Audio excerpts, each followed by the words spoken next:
Bonjour, je me présente, je m'appelle Sébastien Dérico, j'ai 43 ans, je vis à Liège, en Belgique, et je suis écrivain. Mon dernier roman s'intitule 1940. Ça parle d'un jeune héritier qui vit que pour lui, qui sort beaucoup de considération pour les autres. Le soir du nouvel an, il va faire une soirée avec des amis et il va prendre une sacrée cuite et il va se réveiller en 1940 sans identité, sans argent. C'est une leçon de vie par rapport à mon personnage. Et pourquoi j'ai choisi ce sujet? Parce que on vit dans une époque où beaucoup de monde pense que pour soi-même, on regarde jamais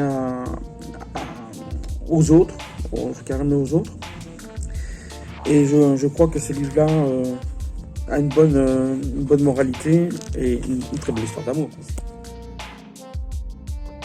L'écriture, ça représente pour moi beaucoup parce que ça fait passer des messages et comment dire, c'est un besoin. Quand je n'écris pas pendant un jour ou deux, ce qui est rare, je ressens vraiment le besoin d'écrire.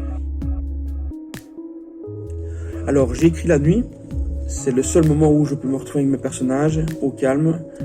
Là où la maison s'endort, on va dire, moi je suis là avec mes personnages. J'ai un très beau souvenir artistique.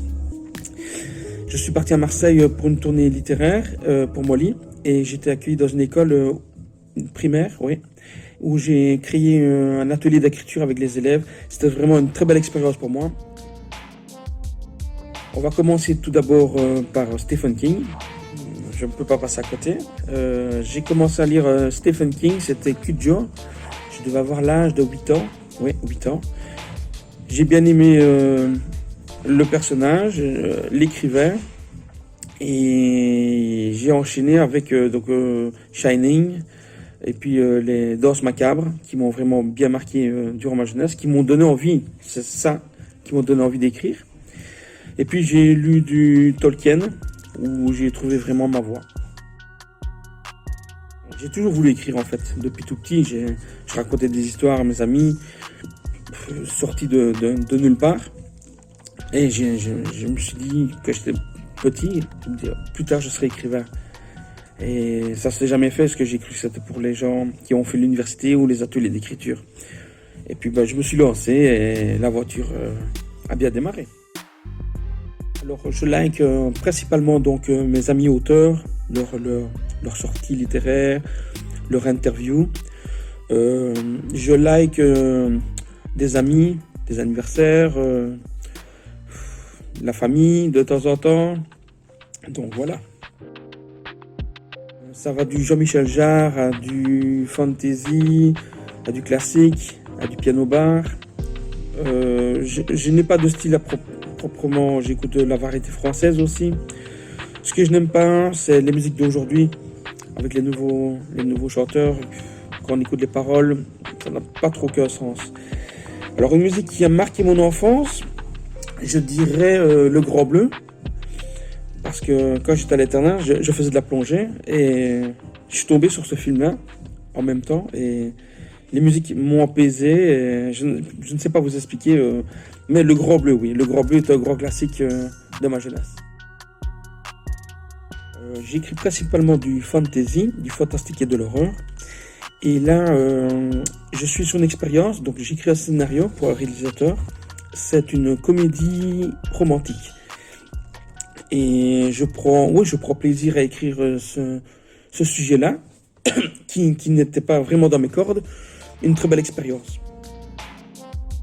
Alors, je travaille toujours sur PC, mais j'ai voulu faire l'expérience d'écrire Molly, le tome 2, oui, le tome 2, sur papier. Je les ai ici. J'ai 2 blocs remplis à la main et au stylo. Je voulais voir ce que les écrivains d'époque ressentaient. Honnêtement, je leur dois chapeau, parce que c'est du travail, tout retaper, les crops au pouce. Non, je travaille maintenant sur PC. Je joue du piano et je crée des maisonnettes elfiques qui ont rapport avec mon livre Molly. Et là, actuellement, je travaille sur une ligne de vêtements que j'ai créée avec ma propre marque. La religion, je ne critique pas les religions, aucune. J'ai jamais critiqué les religions. J'estime que chaque homme a sa propre religion Et que, comment je pourrais dire ça? Une vie sans religion, c'est une vie sans principe. Et comment je pourrais dire une vie sans principe, c'est comme un bateau sans gouvernail, on va dire. Donc chaque homme a ses propres principes de sa propre religion. Et il faut chacun respecter chaque homme comme chaque religion. Au sommet de la tour droite du château se trouve la chambre de Molly. Une chambre que toutes les petites filles rêveraient d'avoir. Mais Molly vient d'avoir 18 ans. Son lit est en forme de feuilles arrondies et de grandes lianes remontent pour former un baldaquin avec de la soie tout autour. Molly se jette sur son lit. Son plafond, plus vrai que nature, est illuminé de milliers d'étoiles. Alors, ma chérie, comment trouves-tu ta chambre? Oh, c'est extraordinaire, papa, c'est extraordinaire. J'ai peur de m'endormir et de me réveiller en me rendant compte que tout cela n'était qu'un rêve. Rada se met à rire et s'approche du balcon. Le ciel est de couleur rose, avec un mélange de bleu nuit. Molly rejoint son père sur le balcon. « Viens avec moi, ma fille. Où on va? Tu verras, lui dit son père, en lui faisant un clin d'œil. Et ils s'envolent tous les deux vers le ciel. Mais c'est trop beau ici, papa. Tu n'as encore rien vu, ma fille. Ils survolent un champ de vignes non fleuri, où des centaines de cocons sont suspendus à chaque branche. Regarde ma puce. C'est ici que les fées naissent. Comme tante Gracie et moi. Oui, et beaucoup d'autres, dont tu feras la connaissance. Mais il y a une fée dans chaque cocon? Non, répond son père en rigolant. Ils sont en attente de fées, et certains sont prêts à éclore. Maintenant, je vais te montrer un endroit vraiment magique. Et il s'approche d'un petit champ de lys. À chaque tige pend une petite goutte d'eau, avec à l'intérieur un petit bébé fée. Chut, ne fais pas de bruit, ma fille. Il se pose sans un bruit, et Molly admire cet endroit merveilleux, plein de petites gouttes de bébé. Mais que font tous ces bébés ici, papa? Quand deux êtres s'aiment vraiment, ils se placent tous les deux là-bas, sous le grand lys. Si celui-ci s'illumine, ça veut dire qu'ils approuvent leur amour et qu'il est sincère. Le grand lys absorbe une partie de leur aura.